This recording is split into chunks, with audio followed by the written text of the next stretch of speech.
This episode is sponsored by UPMC Altoona Elite Orthopedics. UPMC Altoona Elite Orthopedics and the UPMC Sports Medicine Concussion Program are proud to support youth sports across our region and proud to sponsor the high school football preview show on the Mirror TV YouTube channel. To learn more about their board-certified orthopedic surgeons, their specially trained concussion management experts, and the wide range of orthopedic conditions they treat, visit upmcaltoona.com/ortho.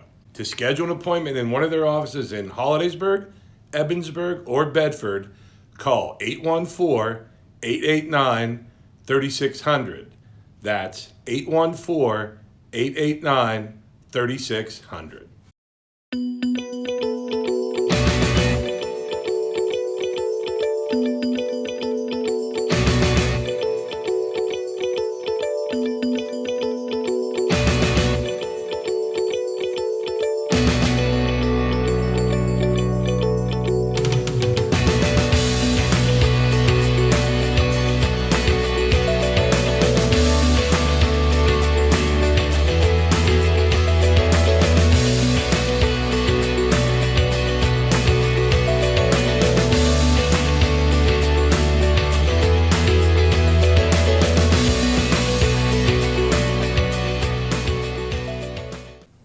Hello again, everybody, and welcome to Week 12 of the high school football season on Mirror TV on the YouTube channel. Once again, we have a special guest with us. Again, we are always joined by Mike Boydham, our all-everything high school beat writer. My name is Scott Franco. I'll be your host, and we are joined by Central Cambria's former head coach, Shane McGregor, and he's too young to retire. Look how young he looks, everybody. But Shane McGregor has been nice enough to join us.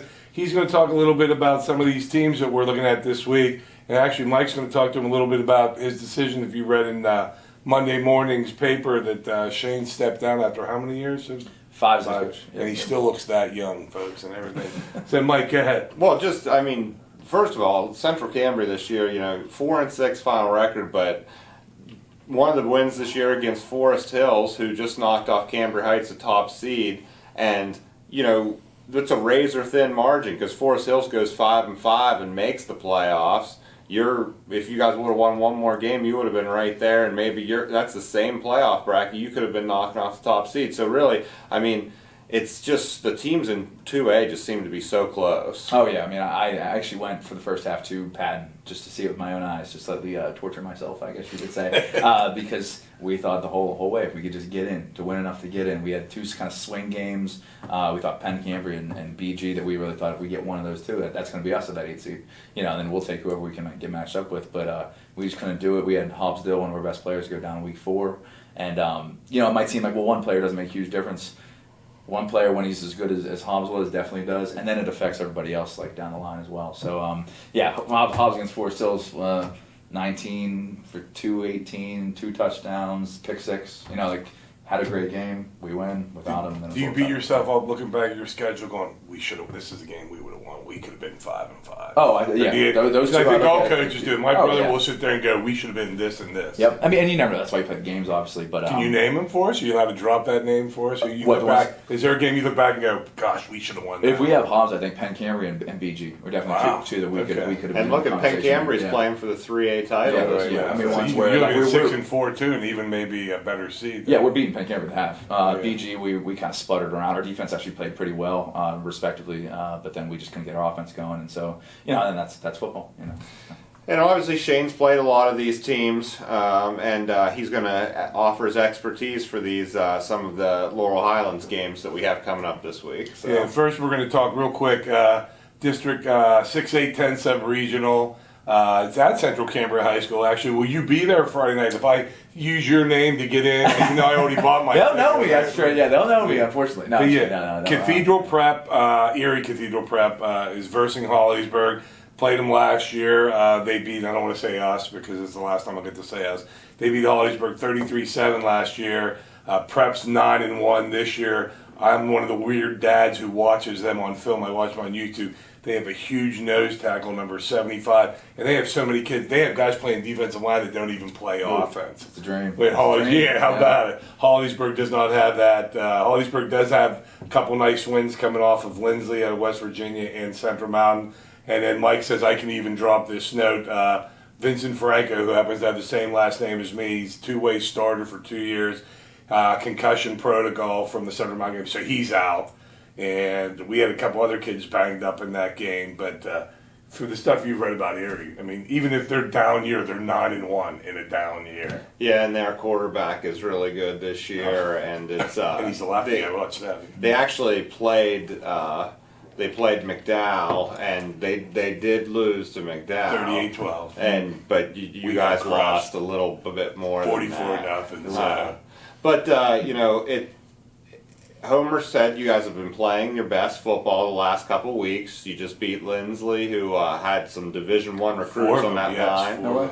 And so hey, it's football. Anything can happen. You guys, I know you're already giving up on the season here. Your own team. No, but we're hoping that they get lost on the trip down, or maybe that they're so tired when they get to the bus that Central Cambria people accidentally show them to another part of and they're late getting to the field. Some D6 upset magic we'll put in There we go. And one thing is Central Cambria's new complex up there. What was it like playing up there? I mean, with all the improvements. It's still a dream. Like, honestly, I go down every day. I would go down to practice, and I'm like thinking, this is fantastic. The great work that they did, and also everything. Our whole operations are down there, and a whole locker room. We used to have to walk down the hill to get there for game nights, but everything's down there. Not even just like game. So both locker rooms. So both teams will both be. teams right there. Yeah, I mean they're not like I'm not talking. It's not like Penn State's locker room. Yeah, but it's both right there, right on the turf, and the turf's nice. I mean it's barely a year old. So there, Hollidaysburg fans still go up, check out the place, even though Scott says. Hey, I'm rooting for Hollidaysburg. I'll be rooting because I still have another son planned, but. Let's talk to the game because Coach knows these two teams. Friday night, 7 o'clock, Penn Cambria, the 3 seed, versus Central, the 1 seed. And Central, what's their lowest amount of points this year? Is it 30-something? I mean, they're just... Well, they've already beaten Penn Cambria. They beat them 46-6 when Penn Cambria was coming in undefeated and riding really high. And just, Shane, talk a little bit. Is Central one of the best teams that you've seen as a coach? Honestly, yeah. I mean, I could say... I had a theory, this is way back in like 2015, whenever BG had that real good team, like Evan Chadbourne was like his junior, I had a theory that they could probably run the ball every time and never throw the ball and probably still would go undefeated. Central, I think they could probably drop back to pass every single time and call no design runs and still be undefeated. They got athletes everywhere, and also they got a great offensive line too. And you got Hohenstein that can do his thing.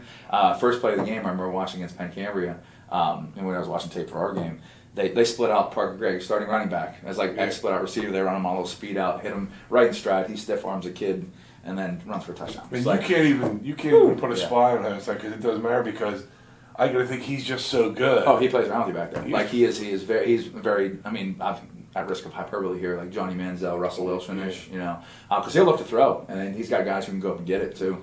And we talked about with Penn Cambria this year how they had Garrett Harold, and they brought in Zach Grove this year, who's really come out and had a much better season this year and kind of added some versatility to their offense. But we're talking about a couple guys here, whereas Central, they can throw it to 5 different guys, and it's just there's so many athletes there. So, I mean, Penn Cambria, great win last week against Tyrone, but this is going to be a stiff challenge. Just one quick question, because we do have you here. My brother John said this, and you played at Penn State. You've seen Division I court. If Jeff Hohenstein is 6'2", 6'3", and he still does, he's Division I. I mean, I got to think, no. And I like to think, just for his sake, I like to think that like the world's trending more towards smaller quarterbacks. Okay, Kyler Murray's but it's tough that he's just. He's like maybe 5'8" though. Yeah, he's small. He reminds me a lot of. Here's a name for it. Evan Lewis was his name. He was one of my roommates from way back in the day. He was the AAA State Player of the Year. He went to Gettysburg, but he was as a quarterback. But he was always just looked at as being too small. So, never got a shot really at Penn State to play quarterback again. Our next game, here's another team Coach played against Richland, the 3 seed, at Bellwood Annis, the 2 seed. And as Mike wrote in his skinny this week, they beat Bellwood last year 29-0 in the semifinals. We're in the semifinals again.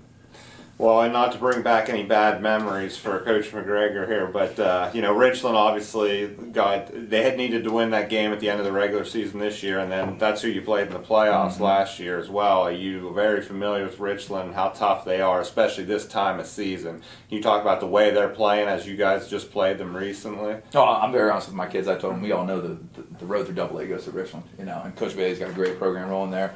They got some athletes that can do both. They got some playmakers on the pass game, and also they got I almost think people are kind of shortchanging Richland a little this year because maybe they're not as explosive or as like undefeated level as they've been like the last 2 or 3 years, but they're still really, really good. Better passing team and running team. I don't know. I'd say honestly pretty balanced. And so like they can hurt us both ways. We did some little different things schematically to try to take away the run game.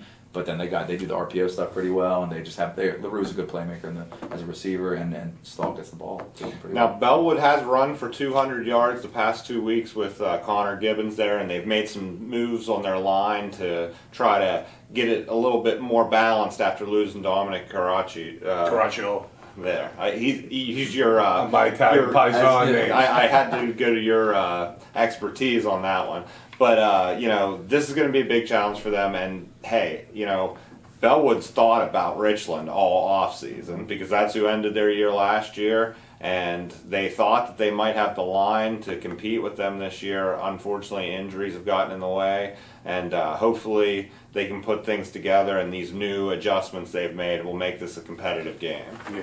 Our next game here, Coach will just sit and listen for us, is the Class 1A quarterfinals, Conemaugh Valley at Juniata Valley. Logan Kent, 256 yards against Claysburg Kimmel last week. How's Juniata Valley going to slow him down? Well, another special thing this week, we're going to just ask Coach Musser himself. So let's see what Coach Musser has to say about that. Well, we're going to have to be very disciplined. I don't know if you really can stop Logan Kent. I think you just hope you can slow him down, limit his big plays, make them try to march the field. Yeah, so it's going to be a tough challenge to shut him out completely, but I would think that Juniata Valley has the weapons to win this game and move on, especially with Lambert Palmer and Jace Rand and just a lot of the offensive weapons they have. And who does the winner of that game get? Who's on the other side of the bracket? Like, who will they play? They will in the semis. They will play the 4-5 game. Okay, so we don't. Portage Shamokin. Oh, yeah, Portage West Shamokin. I was curious because I'm trying to think. I was always worried, and the coaches worry about looking ahead. I know they're thinking Bishop Guilfoyle. I know you got Portage there, West Shamokin, you got Glendale. Yeah, they wouldn't be playing BG until it would be the championship game. Well, that'll lead us to our next game. Good segue, Michael. Coach played Bishop Guilfoyle. His team did purchase line at Bishop Guilfoyle. Another rematch from last year's postseason. I covered that game. BG hammered them 35-0. What do you know about purchase line? Well, they're a little bit more balanced this year. When I talked to Coach Wheeler, they throw the ball about 40% of the time and run the ball 60%. He said last year it was a lot different. So he thinks that's going to be more of a challenge. And BG perhaps doesn't have as strong of a team as last year. They lost Hayden Garner early in the season to an injury, and that was kind of a real tough blow for them. But BG still has some talent, don't they, Shane? Oh, yeah. I mean, we say 14-13. You got the quarterback, you got Keyswater, and Cooper Author, and two some playmakers out there. And what hurt us was they came through on third down. They had to the tight end, they had a couple of big completions, and just made timely plays. That's a program that they're used to winning. They're used to winning games, and that helps them in these potentially tight games down in the playoffs. Now, I don't know how much you know about the next couple, too, we're going to talk about, but you can add your input if you want. West Shamokin, the 5th seed at Portage. Portage kind of stumbling here at the end of the season. Does that give you any concern? Well, unfortunately, that's been a trend for Portage the last few years, and they actually haven't won. You think of how successful the Portage football program has been over the past few years, but they haven't won a playoff game since 2016. That even goes back to Gary Gauss there, and they have not. They were throwing the ball some there earlier in the year, which to Caden Clore, and we talked about how that was nice for them, and they were able to run the ball. Obviously, they always do that, but West Shamokin's a pretty strong team, and the Heritage Conference has tended to be stronger than the West Pack, so it's a tough matchup for them. But we'll have to see with their week off whether they worked on. I mean, that's 2 weeks to prepare for this team, and I would assume that it's close enough where the home field advantage might make a difference. And then Glendale, who I think we've all here at the Mirror, we've come to like kind of root, even though we're not supposed to root. But anytime you have teams that only have 15 kids and they're winning games, and I can't imagine, how many do you have at Central? Did you have like 30s? No, we're like 40, 48. So can you imagine if you knew Friday night you're playing Penn Cambria, you got 15 kids? Tough. I can't even fathom that. At Hollidaysburg, we had 33 last week against Central Mountain, and 33 for a 5A school was pretty. But that was because of injuries and COVID stuff. But yeah, Spank Trexler taking his team in to Homer Center. How good is Homer Center? Homer Center is pretty solid, and they actually, interestingly enough, knocked off Williamsburg last year when Williamsburg had won their first playoff game in a while. And then we all know what happened with Williamsburg and their low numbers and everything. So hopefully that is not the trend. We don't want Glendale, anything bad to happen to them. But I would miss Spank Trexler. I would miss him. I would think that one of the tough things that I would be worried about if I was Spank, and maybe you can talk a little bit about this, is their whole goal was to win a playoff game. They won that playoff game. Is it tough to, kind of do the icing on the cake part? I think you kind of just keep rolling right on into it. You're riding high, you get some momentum going, and then just, hey, a little bit of taste, guys. Now let's get some more. Let's get more icing. And then let's go to our final game. I want to make sure, Michael, I haven't skipped over anything here, because Coach also familiar here with Bedford. Clearfield undefeated. I saw Clearfield in the preseason. They beat up on Hollidaysburg pretty good, even though it was just a complete preseason game. Bedford, 1 loss. But it's at Bedford District. It's a playing game, right? The winner of this will get a week off, or do they get No, the winner of this goes right into playing the District 6 champion, either Penn Cambria or Central. Wow, so you could have another. Last year. How good is Bedford? Good. Mercury Swain's trigger man, but they got a good system there. And I actually remember watching some of that Clearfield Bedford game last year because we opened with Bedford. So seeing their kind of like their quarters match defense play against the Clearfield spread, it was very interesting. And I think, until they get beaten, I'm rolling with Bedford. I think they're tough. Yeah. And Clearfield has the big kid Billet. He's Yeah. going to Kent State on a scholarship, but I think Kent State wants to make him either a D end or a tight end. Well, even when they played Tyrone, your brother said, "Hey, he'd be their best defensive lineman, best offensive lineman if he played there." And he did. He played whenever we scrimmaged. I said, "We again." My son's a tackle. My son goes, "I'm blocking their quarterback." I said, "What are you talking about?" He goes, "He plays D end." And now you're a coach. Would you, unless he's a great athlete, would you put your quarterback, or would you try to protect your quarterback and put him back? Interesting comparison. Look at Mercury Swain the last 3 years. Whenever he was a sophomore, he played safety. Last year he played defensive end, and this year he's playing outside backer. So he's moved around where they've needed him to. Sometimes you just got to roll the dice and hope he's going to be okay. Yeah. Now I'm curious. One thing, when Hollidaysburg scrimmaged Clearfield, Coach Jokas had said they didn't have a lot of numbers. He had like 32 kids. Bedford's got more than that. Bedford's got 50 plus. Yeah, so they got depth and everything. Yeah. And that's amazing too that Clearfield's able to go 10-0 with those kind of numbers for a 3A school. But does Bedford play a lot of kids? Their depth is pretty good. I remember thinking, golly, like they're even subbing kids in the second half because ABS is pretty good. And it was like these kids are tough, kind of deal. So. Well, and the one thing that you got to remember too is that the Laurel Highlands is very tough. It's always tough, and this year. I think anybody, if they're being fair, will agree that the Mountain League was a little bit down. That helps Clearfield as well. And we'll have to see if they're ready for a team like Bedford. Yeah. And I said, we were talking off camera, I'd kind of like to see Clearfield at Central just because when's the last time they played? Would they play last year?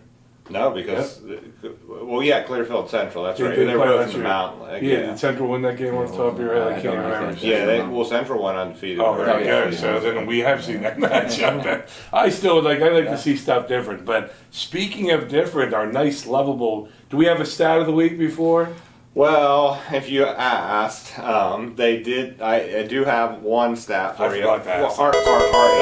I thought maybe you didn't care, but I have a stat that I want him to give. I want to know how many times Central's punted this year. I bet you they haven't even punted 12 times. But that's another debate for another time. Go ahead, Michael. I was just going to say, out of the 8 games we've talked about here today, 5 of them are rematches that were played in the last calendar year. So, this just goes to show you that that I'm counting in my head. That's why. Okay. And things will change next year with the cycle changes. Like Yeah. I know, like we're bumping up to Central Cambria. Well, Central Cambria's bumping up to 3A. You know, so like things might change, shift around a little bit. You know. Yeah, in 3A, it right now it's a lot easier to make the playoffs in 3A than 2A. You would have been in the playoffs this year over Westmont. In How many 3A. numbers did you go up over that pushed you up? I'm just curious. Well, minimal. I can't remember exactly. What. I have a brother- We're on that border. I have a little brother who lives out in Pittsburgh. His school is jumping up to 4A from 3A Yeah. because of one One, kid. ooh. Because he Yeah. kept joking with his son school. He goes, couldn't we have gotten one kid thrown out of school? Again, we're not advocating No, that, no. and I will not name the school district, but I just thought tough. that might, because he's like, it's hard for them to compete in 3A. He goes, now they have to go up to 4A because of one kid. I'd love for Hollisburg to drop down to 4A, so we'd have to miss Erie. But anyways, Mike's going to do something here, make something while I do my cool name segment. I wanna know what's the name of the game. Maybe Coach will think of a cool name that he went to high school while I'm talking about my cool names this week. I did Bedford and Clearfield. Bedford has a kid name, and I did it purely on alliteration. Boyd Becker. I just love the sound of that name. Boyd Becker. He's a senior, 6'2" offensive defensive lineman. And then Clearfield, I love this name just because of his last name. It's a great football name. Clearfield has a sophomore lineman, and this kid, tell you what, is 5'6", 230 pounds. So you know this kid's right. His name is Nolan, and it's spelled, Daniel, Nolyn, Rockmore. I just like the name Rockmore. You see our coach yelling, Rockmore, get in there. But Nolan Rockmore from Clearfield, Boyd Becker from Bedford. Coach, do you have any? So Go ahead. along those same lines, now no You one and knows I- except the head coach. Well, I'll actually give a current shout out. Might be a name you'll talk about maybe on a show like this in the future. His name's Rocco Garzarelli. Oh, that is. There's your Italian. I'm trying to think who we football had name. from There we you go, this yeah. year. Still last Oh, year. still was Still, last year. the one Yeah. boy, But I yeah, picked yeah, this year. yeah. In fact, I thought he was a lineman too. I wish I could have. I don't have that list. I have a list where I See, kept Scott everything. cares so much about his cool names, he can't even remember. But I do them. remember. Listen to this one. The last week we picked Central Mountain. Central Mountain had an Italian kid on their name. His name was Giovanni Tarantella. Oh man. Giovanni is the Very kid nice- that was nice French engaged name, with yeah. my son when he hit the ground. He was number 53. okay. And Oh, they wow. said his name because that. Maybe he didn't appreciate Real being quick. cool Yeah. names. Real quick, they were announcing numbers at the playoff game. Like they'd say holding number 70, Hollisburg. And it's the first time I ever seen. I asked Yeah, my you're brother sure. about that. I said, "Did they do that at your game?" He goes, "No, maybe they're just doing it for championship game." true. Because my son got flagged twice for holding and being offside. And then there was a clip on a kickoff return for a touchdown for Central Mountain. 85-yard kickoff return nullified. No. They go clipping on number 22. No. Oh. And I thought, have you seen any of that? I at your haven't, game? but hey, all publicity is good publicity. Right? I know, it's true, but I just thought, Yeah. I said to my wife, because she didn't understand, she goes, well, don't they do that in college and pros? I said, yeah, but this is high school. And Yeah, they were, I certainly wouldn't put that in a game story. I know, well, no, we never would, but this guy, I thought, geez, hopefully they won't start saying names. Yeah. But I thought to myself, ooh, I don't know if that's a choice District 6 was making. I don't know. Or what. Although I think I'd rather have a penalty and my name announced than be on the cool names. Go on, it's because it's Mike Boyd. I mean, it's, Can I add one thing? Yeah. I will say, I was going down 22, I was passing Crescent when I forgot the gear to add to the gear. And I know, we I don't couldn't go have- back, it was going to be super late. So I imagine he'll It'll come be in the back mail. next week. It'll be in the mail. It'll be We're in the gonna mail. get. You're gonna have a way to take it down. Yeah. Have Mr. Wilson say, "Can Yeah. you put this out?" He likes us. Okay. Randy does. Oh, I'll tell you, Friday. If you- Randy went to St. Francis with my little brother. Is that ominous? See, well, Oh, knock down upset Central special. Cambria. That's their rival. That's their It's just the rival. power. They want the goalpost trophy. There you go. man. But anyways, that's going to do it for this week's show. I can't wait to see who Mike brings in for us next week. But for Coach McGregor, for Mike Boyden, for Dan behind the camera, I'm Scott Franco. Thanks for joining us. See you next time.